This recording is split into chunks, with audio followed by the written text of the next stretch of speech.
আসসালামু আলাইকুম রহমতুল্লাহ। আশা করি আপনারা সকলে ভালো আছেন। আলহামদুলিল্লাহ। আজকে আমরা কোয়েল পাখির মেডিসিন সম্পর্ক নিয়ে আলোচনা করতে যাচ্ছি যে কোন বয়সে পাখির কি কি মেডিসিন প্রয়োজন, একেবারে জিরো থেকে প্রাপ্তবয়স্ক বা মৃত্যুর আগ পর্যন্ত একটা পাখির কি কি মেডিসিন দিতে হবে এ নিয়ে আমরা আজকে আমাদের ভিডিওটা শুরু করতে যাচ্ছি। তো আমার হাতে যে মেডিসিনটা দেখতে পাচ্ছেন এর নাম অ্যামাইনোভেট। এটা মূলত গ্রোথ প্রমোটার, আর এর কাজ হলো আপনার পাখির শরীরের বৃদ্ধি বা পাখির ভিটামিন জাতীয় যে ঘাটতিগুলো, যেগুলো আমরা বাহির থেকে পূরণ করতে পারতেছি না, তো সেইগুলোই কিন্তু এর ভিতরে রয়েছে। যেমন এর ভিতরে আপনার রয়েছে লাইসিন, মিথিওনিন, ম্যাগনেসিয়াম, তারপরে এরকম ক্যালসিয়াম, পটাশিয়াম, এরকম অনেক রকমেরই ভিটামিন এর ভিতরে যুক্ত রয়েছে। তো দেখা যাচ্ছে এটা পাখি ব্যবহার করলে পরে, এই মেডিসিনটা ব্যবহার করলে পাখির শরীরে অনেক তাড়াতাড়ি বৃদ্ধি চলে আসে। আর দ্বিতীয়ত আমার হাতে যে দেখতে পাচ্ছেন এর নাম হলাম নিউট্রিশন গোল্ড। তো এর কারণ আপনার যেকালে আপনারা পাখিকে কক স্ট্রেচার বা ব্রয়লার ফিডটা যেকালে খাওয়ান, তখন কিন্তু পাখি অনেক প্যারালাইজ হয়ে যায়।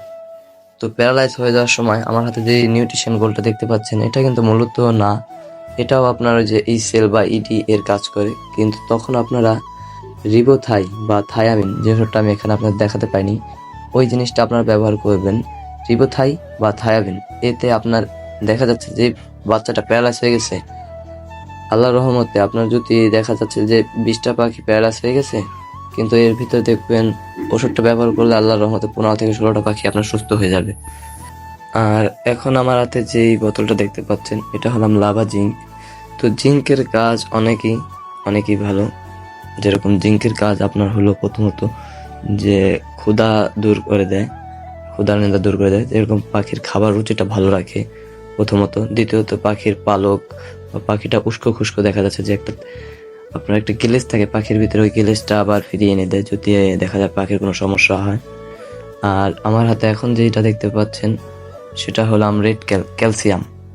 তো এটা যে কালে আপনার পাখির ডিম পারবে, যেরকম 40 দিন বা 45 দিন বয়স, যেকালে পাখির ডিম পারবে, তখন থেকে আপনি দেওয়া শুরু করতে পারেন। 40 বা 45 দিন থেকে, তার আগে দিতেও পারবেন, সমস্যা নেই, কিন্তু 40-45 দিন পর আপনাকে এটা মাস্ট বি দিতেই হবে। কারণ যেকালে আপনার পাখি রেগুলার ডিম দিবে, তখন কিন্তু আপনার পাখির ক্যালসিয়ামের ঘাটতি হবে, তখন এটা দিতেই হবে। তো রেড কেল, আমার কাছে রেড কেল যেটা আছে, এর থেকে আপনারা ভালো হলাম ক্যালপ্লেক্সটা ব্যবহার করবেন। কারণ ক্যালপ্লেক্স যেটা ক্যালসিয়াম, তো ওটার মধ্যেও দেখা যাচ্ছে ওটা অনেক ভালো। ক্যালপ্লেক্সটা, ওটার ভিতরে আপনার সব কিছুর ভিটামিনের মাত্রা বেশি থাকে। তো এই যে অ্যামাইনোভেট ও আর হলাম অ্যামাইনোভেট আর ভাইটাল অ্যামাইনোভেট, এই দুটা কিন্তু একই কাজ। আপনাদের দেখানোর ক্ষেত্রে আমি এনেছি এখানে। তো এটা দুটোটাই হলাম আপনার গ্রোথ প্রমোটার। এটাও ভালো, এটাও ভালো, দুটোই ভালো কোম্পানির। আপনারা যেটা ইচ্ছা ব্যবহার করতে পারেন। কারণ আমরা আমাদের হাঁসকে খাওয়াই, এই হিসেবে আমাদের বড়টা লাগে 500 ml, আর ছোটোগুলো আমাদের মুরগি আছে কিছু। এখন বলতে পারেন ভাই ওটা থেকে খাওয়াতে পারেন, হ্যাঁ ভাই ওটা থেকে খাওয়াই, কিন্তু এটা আমরা আগে কিনেছিলাম, তো ওটাই আপনাদের দেখালাম। ইচ্ছা করলে আপনার যেটা ভালো লাগে সেটা কিনবেন। আর ইসেল আর ইডি, এ দুটার কাজ কিন্তু অত্যন্ত গুরুত্বপূর্ণ পাখির ডিমের উপরে যেকালে আসে। কারণ ইসেল আপনার সপ্তাহে 2 দিন তো মাছবি দিতেই হবে, আর ইডিটা আপনার সপ্তাহে 3 দিন ব্যবহার করতে হবে বা 2 দিন ব্যবহার করতে হবে, ED3E। কারণ ইডি এই শীতের দিনে যদি আপনি রাতের দিকে বা বিকালের দিকে ব্যবহার করেন, তো দেখা যাচ্ছে আপনার পাখির শরীরটা কিন্তু গরম থাকবে, এক্ষেত্রে আপনার পাখির কোনো সমস্যা হবে না। আর ইসেলের কাজ মূলত প্রথমত হলো আপনার পাখির শরীরটা কিন্তু ডিমের কোনো সমস্যা হবে না, আপনার ডিম বৃদ্ধি করবে, তাড়াতাড়ি আপনার পাখিকে ডিমে আনতে সাহায্য করবে ইসেল। আর ইডি হলাম আপনার পাখির খোলস মোলস, ডিম কাঁচা ডিম পাতেছে এরকম সমস্যাগুলো, ঘাটতিগুলো দূর করে দেবে। আর এটা হলো আমাদের টিসিপি মূলত এটারও মেলা কাজ রয়েছে। এটাও মূলত আপনার পাখির দৈহিক ওজন বৃদ্ধি করে বা ডিমের খোলস, যেরকম ডিমের খোলসগুলো শক্ত করে, এরকম নানা রকমের কাজ করে। আর তো এটা আপনারা কোন সময় ব্যবহার করবেন, এগুলো আপনার যেখানে পাখি প্রাপ্তবয়স্ক বা খাদ্যের সাথে ডিসিপিটা আপনারা দিয়ে দিতে পারেন। আমি খাদ্যের সাথে দিয়ে দিই, আমার পাখির যেকালে 30 দিন 45 দিন বয়স হয়ে যায় আমি দিয়ে দিই। এটা আপনারা মনে চাইলে দিতে পারেন, না মনে চাইলেও দিতে পারেন, এটা আপনাদের বিষয়। আমি যেটা করতেছি আমি সেটা দেখালাম। আর এই প্যারাবেটটা আপনার হলাম কৃমির জন্য আমরা প্যারাবেটটা ইউজ করতেছি। তো প্যারাবেটটা আপনার পাখির যেকালে 40 দিন বয়স হবে তখনই ব্যবহার করে ফেলবেন, কারণ সেকালে আপনার পাখি নতুন, কেবল হয়তো দু একটা ডিমে আসছে বা ডিমে আসবে, তখন ব্যবহার করলে দেখা যাচ্ছে ভালো একটা রেজাল্ট পাবেন। আর পাখির সবচেয়ে বড় সমস্যাই হলাম ঠান্ডা। আর এ নিয়েই সবাই বেশি পেরেশানিতে পড়েন যে ভাই কি ওষুধ দেবো ঠান্ডার জন্য, হ্যান ত্যান।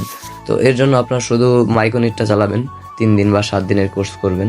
তো আল্লাহর রহমতে দেখা যায় ইনশাল্লাহ আপনার পাখি সুস্থ হয়ে যাবে। কারণ আমাদের পাখির একটু সমস্যা হয়েছে, যেটা আমরা এই মাইকোনিটের দ্বারা দেখেছি, দেওয়ার সাথে সাথেই 2-1 দিনের ভিতরেই দেখা গেছে ঠিক হয়ে গেছে। আর তাতেও যদি না হয় কাজ, তাহলে আপনারা আরেকটা জিনিস, টাইলোসেপ 200 এটা আপনারা ব্যবহার করতে পারেন। থাইলয়েড 200 এটা আপনারা ব্যবহার করতে পারেন। তো এটাও ঠান্ডার জন্য অনেক ভালো কাজ করে। আর এটা হলাম প্রতি 1 লিটার পানিতে 1 ml করে দিবেন। আর প্যারাভেটটাও কৃমির ক্ষেত্রে প্রতি 1 লিটার পানিতে 1 গ্রাম 40 দিন বয়সে। আর আপনারা অবশ্যই কোথাও না কোথা থেকে পাখির বাচ্চা যেগুলো সংরক্ষণ করবেন, বানবেন, তখন আপনারা পাখিকে লাইসোভিটটা দেওয়ার চেষ্টা করবেন। কারণ লাইসোভিটটা দিলে দেখা যাচ্ছে যে প্রথম অবস্থায় পাখিটা বাচ্চাগুলো সুস্থ থাকবে অনেক, আর রোগ প্রতিরোধ ক্ষমতাটা বেড়ে যায়। আর গ্রোথ মোটারটা আপনার পাখি যেকালে 10 থেকে 15 দিন, তখন আপনারা ব্যবহার করবেন, ইনশাল্লাহ আর কোনো সমস্যা হবে না। আর কমেন্টে জানিয়ে দেবেন আপনারা কোন জায়গা থেকে আমাদের ভিডিওগুলো দেখছেন। আর কোনো সমস্যা থাকলে কমেন্টে অবশ্যই জানাবেন। আল্লাহ হাফেজ।